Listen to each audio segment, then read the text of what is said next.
It's time for My Favorite Husband, starring Lucille Ball. Hello, everybody.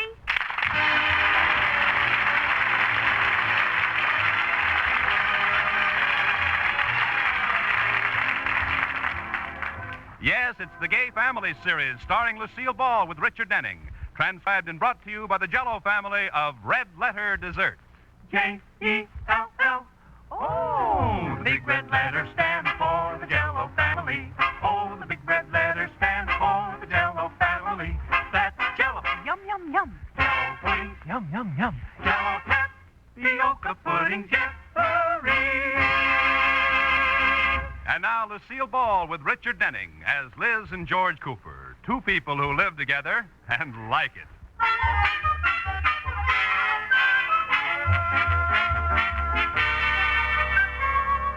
As we look in on the Coopers tonight, they're spending a quiet evening at home. George is lying on the couch smoking his pipe, and Liz is curled up in the easy chair watching him. George, you look like an Indian making smoke signals. Is that what you're doing? Ugh. Hey, send me a message in smoke signals. Ugh. Ooh, what you said. Sorry, it was a typographical error. Oh. I'll get it. Oh, George, it's the Atterbury. Liz girl, George boy. George boy, Liz girl. Hi, folks. We came by to see if you wanted to go to a movie. The Men is down at the corner. They is? That's the name of the picture. With Marlon Brando. Woo! Well, what are we waiting for? Well, I don't know. It's a double feature with Jane Russell. Well, what are we waiting for? Well, we better get started. Okay, I'll go put on some lipstick while you change, George. Change? Well, certainly. You can't go looking like that. Well, why not? I've only worn this T-shirt twice. George Cooper, do you mean to say you'd go to a movie in a T-shirt and those horrible old slacks? Well, Jane Russell isn't going to care. Of course, Marlon Brando might not like it. Don't you have any pride? Look at Mr. Atterbury. He's all dressed up. Say the word, boy, and I'll take my tie and shirt off. Rudolph. Well, I'm just trying to make George feel comfortable, Lotus Bud. You're not alone, Liz. We had the same scene before we left home. Rudolph wanted to wear dungarees, a sweatshirt, and sneakers. We're suffering the curse of the middle classes, George. How I'd love to be poor enough or rich enough to go around dressed like a bum. Oh, boy. As it is, a man can't be comfortable going to a neighborhood. Buster. Shut your big bazoo.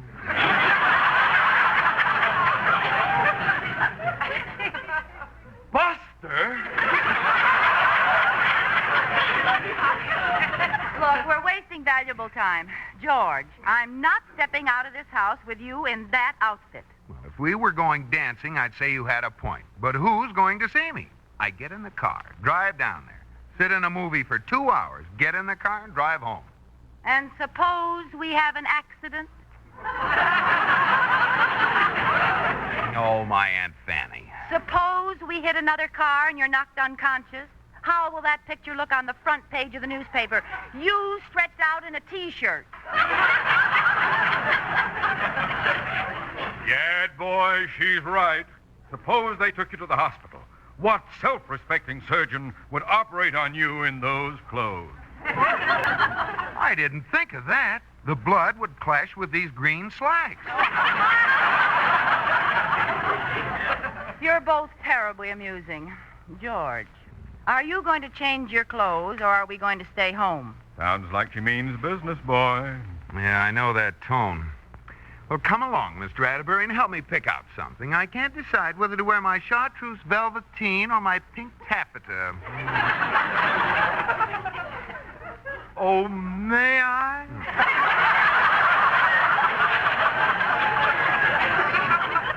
I just read Vogue, and I have some stunning ideas. Have a cigar, Iris.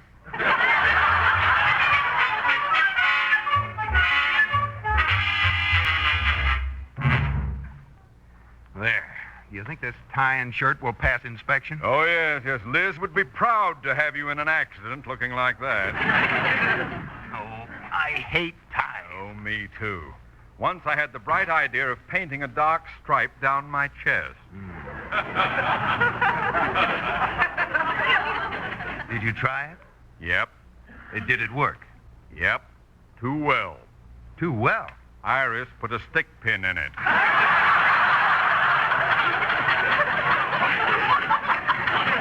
Ouch.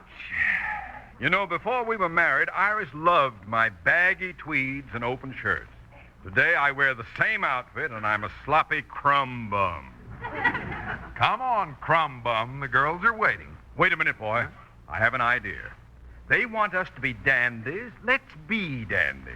You mean... Sure, sure. We'll put on the fanciest clothes you've got. Let's give them a good dose of what they asked for. Hey, that's a wonderful idea. Wonderful, my foot. It's sheer genius.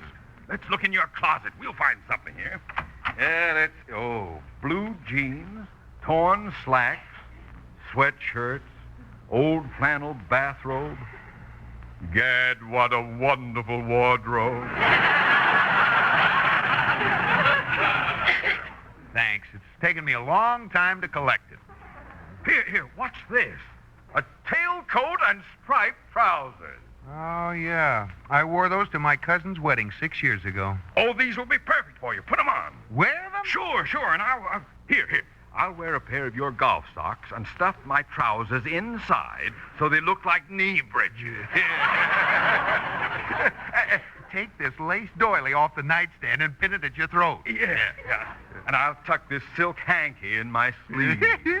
I've got just the thing to top it off. Here, Liz's blue silk pit jacket. Oh, good. Oh, boy, these pants have shrunk since I last wore them. Funny thing about pants. Hang them in the closet for a few years and the waistline always shrinks. Well, I can fasten them if I hold my breath. There. Here we go. My arm, the Brummel, Charm. Lord Chesterfield.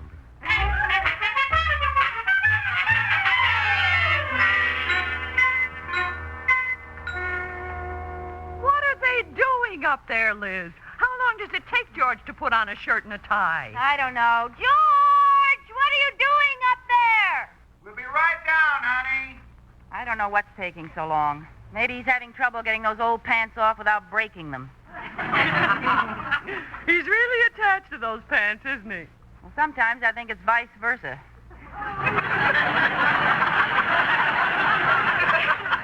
You know, he doesn't just hang them in the closet. He stands them up in the corner. I know what you mean. And when he gets a hole in them, I don't mend it. I solder it. Rudolph has an old leather jacket he's that way about. Okay, let's go to the movie. Well, it's about time. What in the world?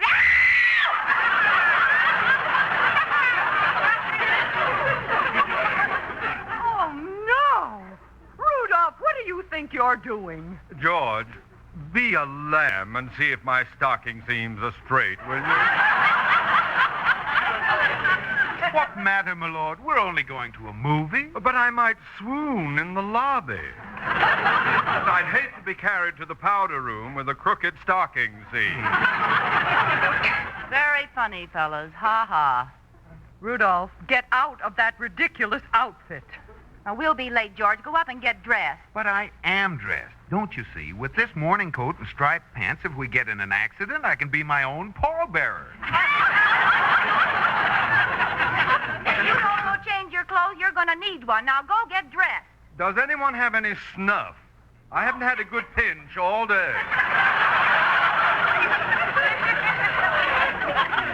I'll give you a good pinch. You're loaded,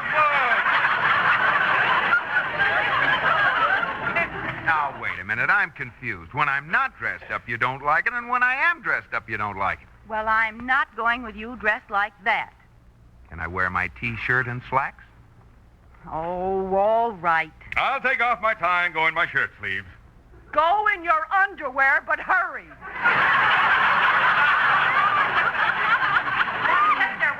men is showing.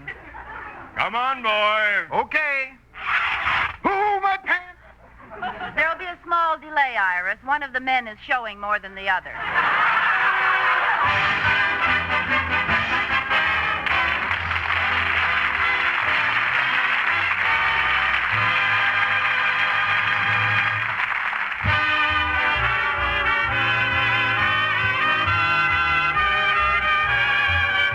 As we return to the Coopers, it is the next day, and we find Liz still smoldering over her defeat in the battle of the ties and tight collars.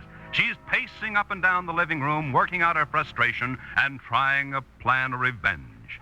Katie, the maid, comes to console her. Mrs. Cooper, relax. I hate men. Oh, you'll get over it. It's just too bad the other sex had to be men. I wish there was something else to marry. No, really. There must be something else for women to do besides wasting their time marrying men. I tried collecting butterflies once, but it wasn't as much fun.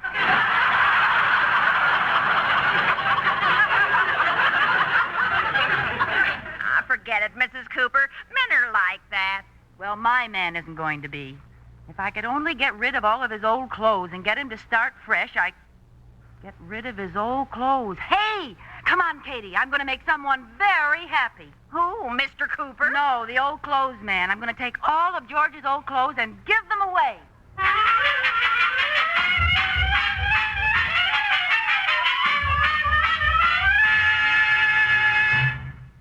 Oh, would you look at this wardrobe? Pretty gruesome. You know, maybe George got these from the old clothes man. Where'll we start? How about this corduroy jacket? Oh, that stale thing. You better shake it. There may be a bird's nest in the pocket. Yes, ma'am. I was right. Look, an egg. That's a golf ball. Oh. Well, here we go. Here, take this flannel bathrobe and this hunting shirt, and this leather jacket with the elbows out. Look at this awful tweed suit. Ugh. I could use some dust rags. Here. Thanks. And take this pair of slacks and his rain hat. Not his rain hat. That's sacred. It's also holy. Look, Katie, it's just a case of who gets it first, me or the sanitation department. Well, I hope you've decided what you're going to tell Mr. Cooper. Oh, I'll think of something. Right now, I have only one thing to worry about. What's that? The old clothes man may refuse them.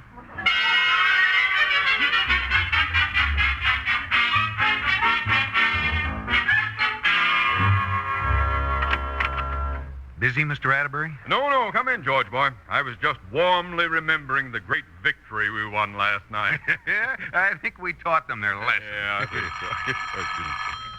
Hello. Is George Cooper there, please? Yes. He's right here. It's for you, George. Oh, thanks. Hello. Mr. Cooper, my name is Adams. I'm the local used clothing dealer. Yes? I thought you'd like to know I just got in a hot shipment of old clothes. Oh, look, you've got the wrong George Cooper. I'm the vice president of this bank. Yes, I know that. Well, then, why do you tell me about some old clothes? Because they're yours. Well, look, I don't care. Mine? Yes, sir. Just left your house. Your wife was shoving clothes out the front door faster than I could pick them up. It looked like an explosion at the laundry. What a dirty trick. Liz sold all my old clothes to the junk man. Gad, he's inhuman. I tell you what, Mr. Cooper, I'll bring them over to the bank if you like. Oh, would you? Well, I'll see that you make a profit on the deal. Oh, don't worry. I'll see to that. What do you mean? Well, collecting men's old clothes from their wives is a nice business, but I make my real money selling them back to the husband. Well, bring them over. I'll be waiting. Okay. Oh, say, before you hang up, will you switch me over to a Mr. Oh, no, wait a minute. Oh, Mr. Atterbury. Atterbury? Oh, God! We'll both be waiting. Now, hurry up over. Well, how do you like that? Mr. Atterbury, are you all right? Yes. I've got an idea, boy. What? Run down to Miller's department store and ask them to give you some suit boxes, new ones. Then we'll put our old clothes in the boxes, wrap them up, and when we get home tonight, we'll tell our wives we've got a whole new wardrobe.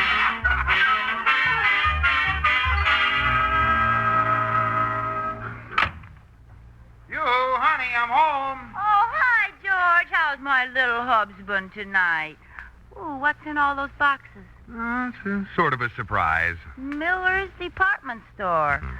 George, you bought some new clothes. Yeah, I bought them all right. Well, it's a lucky thing because I have something awful to tell you about your old clothes. You have? Yes, George, I got to feeling guilty about last night.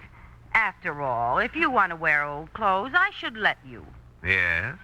Well, I took all your old clothes out and started to clean them for you. Oh? Well, you know how easily that cleaning fluid catches fire. Yes. Well, Go on. you believe me, don't you?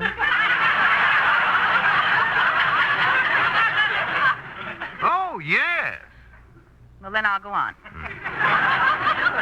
Where was I? You know how easily that cleaning fluid catches fire. Oh, yes. Well, I was too near the stove, and a spark got on them, and all your clothes burst into flames. My goodness. All that was left was a few little ashes. Dirty ashes. Are you mad at me, George? Oh, not at all, dear.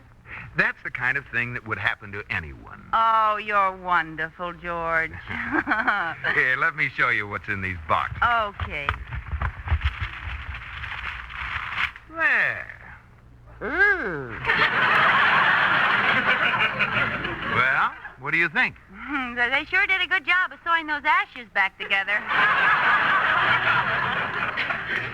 Liz, I bought these from a man today. Oh, well, what luck finding a set of clothes just like the ones that burn. Yes, wasn't it a break? Yeah, it's too bad we still don't have the others. We could dress alike, sort of mother and daughter bum suit. Liz, aren't you ashamed? Well, You've been acting like a child, haven't you?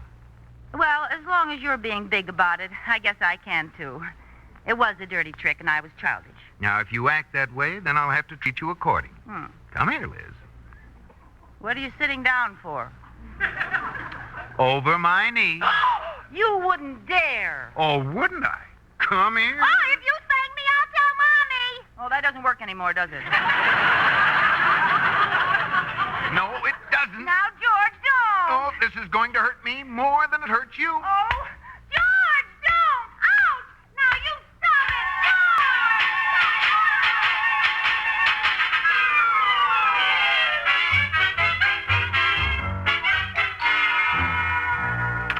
Oh, George, wait till you hear this. Wait till you hear this.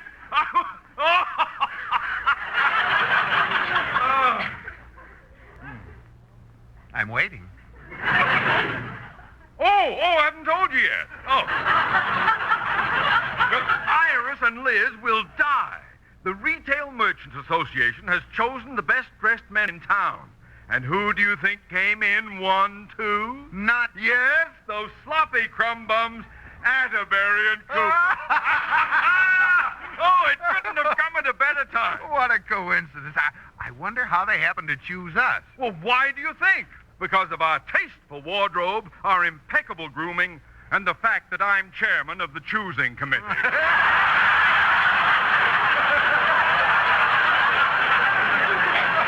wait till I tell Liz. Oh, you're not going to. It'll be in the papers tomorrow. Oh, I can't wait till tomorrow. Well, you won't have to. They're going to take pictures of us with our wives on the City Hall steps at 5 o'clock. We'll have the girls there to meet us. Okay. Now, you call Liz and I'll call Iris, but don't tell them what it's for. Just let them think we're taking them to dinner and ask them to meet us in front of the City Hall. Okay. Well, as long as pictures are going to be taken, we can give the girls a little break. Tell them to look their best. All right. We can be that nice to them. I'll call right away. Yeah.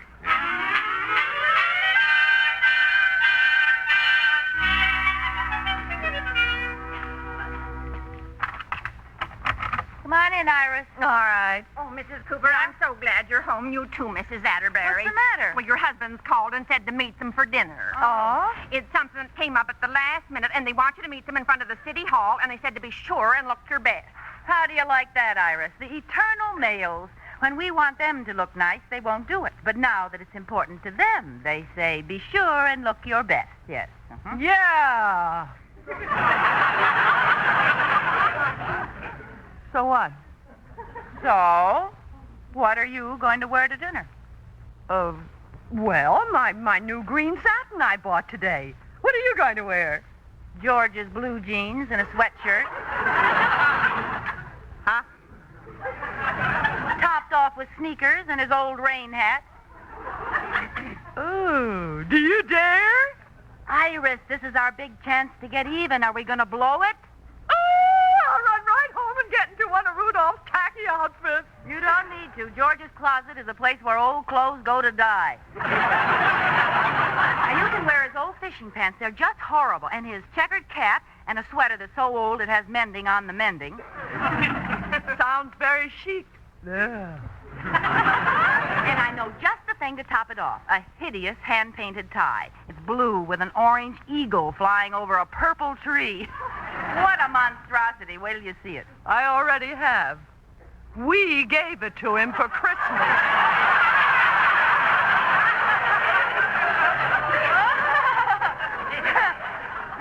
Well, let's get dressed, shall we?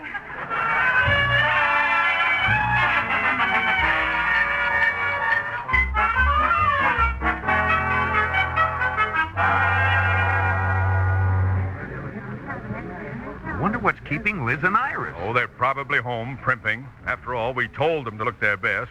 You know what that means to a woman. Yeah. Well, I wish they'd get here. The photographers want to get a shot of us with our wives. Say, that's funny. Look over there, George. Where? Coming up the steps. 2 clowns.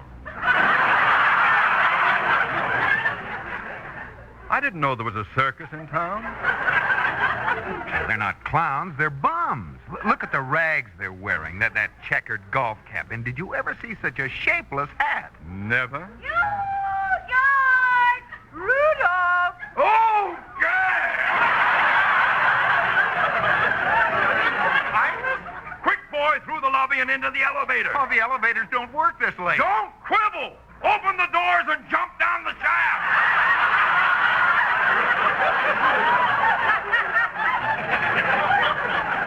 Sorry we're late, fellas. We wanted to look just right. Pretend you don't know them, George. Here, my good man, here's a quarter for a cup of coffee. Now scram. Where are we going to eat dinner, George? Oh, it's no use. What's the meaning of this, Liz? Meaning of what? We're just being casual. Yeah. Hey, look, Mr. Atterbury, how long do we have to wait? Ow, you stepped on my foot. Oh, I beg your pardon, mister. Now, just a minute. When are your wives going to show up? Well, They're not here yet. They should be here soon. What do you mean? I'm Mrs. Cooper. And I'm Mrs. Atterbury. Well, I'll take the picture anyway. Maybe the editor can put it on a comic page. The editor. Yes, editor. For your information, Mr. Atterbury and I have been chosen as the 2 best-dressed men in town. I don't believe it. I don't either. Oh, it's true. And I got to get their pictures with their wives for the morning paper.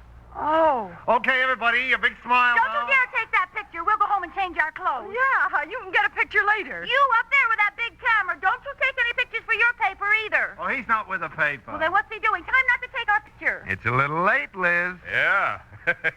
You've been on television for the last 10 minutes. Oh, no!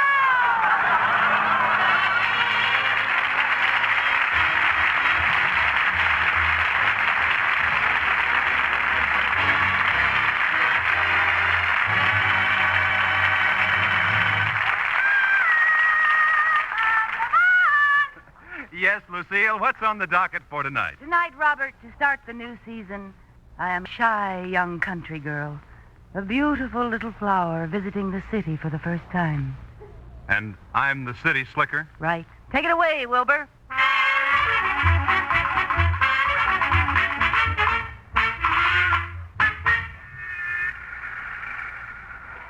Well, hello, my beautiful little flower.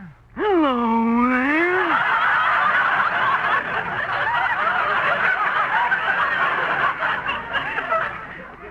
Did you drop this handkerchief? Oh, no, you don't. My mother told me about fellers like you.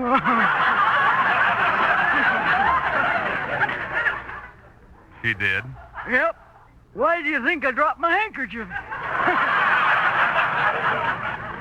I want to talk to you about Jell-O. Oh, you're going to sweet talk me, huh? The Jell-O comes in 6 delicious flavors. Strawberry, raspberry, cherry, Yep. orange, lemon, No. yes, and lime. Well, that's enough talking. Kiss me.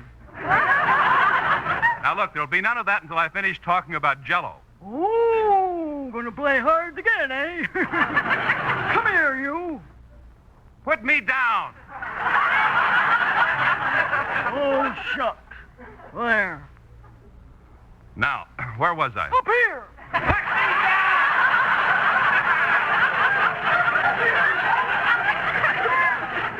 Well, you don't have to get in a tizzy about it. Want to wrestle?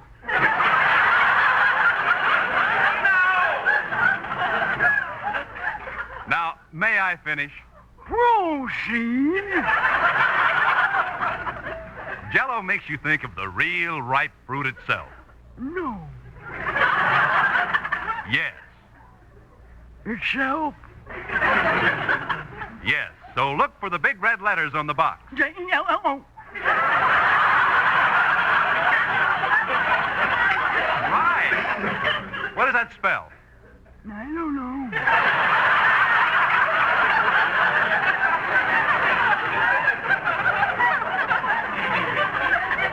What do you mean you don't know? You knew the letters. Oh, yeah, I can spell, but I can't read. You see, I'm working with dog and cat now. Oh, you are? Yeah, but they're doing better than I am.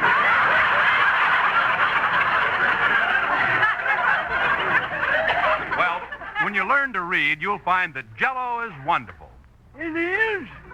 because the flavor is locked in by a special process. It is. Yes, and it can't get out till your first delicious spoonful. I didn't know that. Nobody ever told me. Now, how about that kiss?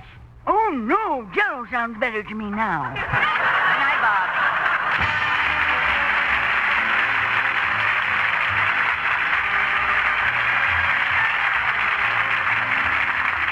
You have been listening to My Favorite Husband, starring Lucille Ball with Richard Denning and based on characters created by Isabel Scott Rorick. Tonight's transcribed program was produced and directed by Jess Oppenheimer, who wrote the script with Madeline Pugh and Bob Carroll, Jr. Original music was composed by Marlon Skiles and conducted by Wilbur Hatch. Part of Katie the Maid was played by Ruth Parrott. Lucille Ball can be seen starring with Bob Hope in Paramount's picture Fancy Pants. Be sure to listen to Lucille Ball in My Favorite Husband again next week, presented by Jell. Oh, the big red letters stand for the Jell-O family. Oh, the big red letters stand for the Jell-O family. That's Jell-O. Yum, yum, yum. Jell-O puddings. Yum, yum, yum. Jell-O tapioca puddings. Yes, sirree. Bob Lamont speaking.